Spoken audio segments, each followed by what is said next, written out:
வெறும் குட்டி குட்டியாக போட்டேன். ஜவ்வரிசி 3/4 மணி நேரம் ஊற வைக்கணும், 1/2 மணி நேரம் ஊற வைக்கக்கூடாது.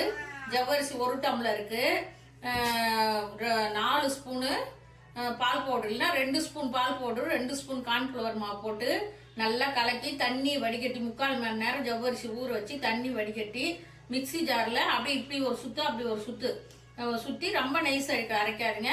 பால் நல்லா கொதிக்க வச்சு அந்த கொதிக்கிற பாலில் நம்ம உருண்டை பிடிச்சி கையில் ஒட்டினா நெய் போட்டுக்கோங்க. போட்டு அந்த பாலில் போட்டு நல்லா ஸ்லோவில் வச்சு கொதி வந்த உடனே குங்குமப்பூ இருந்தால் போடுங்க. நான் குங்குமப்பூ போட்டிருக்கேன், ஏலக்காய் போட்டிருக்கேன். குங்குமப்பூ இல்லைன்னா 4 ஏலக்காய் தட்டி போட்டு சர்க்கரை 1 டம்ளருக்கு 1/2 டம்ளர் சர்க்கரை போட்டு நல்லா கொதி வந்தோடனே கலக்கி சாப்பிட்டீங்கன்னா ஜவ்வரிசி ரசகுல்லா செம்ம சூப்பர். வாங்க இதே மாதிரி செஞ்சு நீங்களும் சாப்பிடுங்க. கட் பண்ணு இன்னும் ஒன்று ஒரு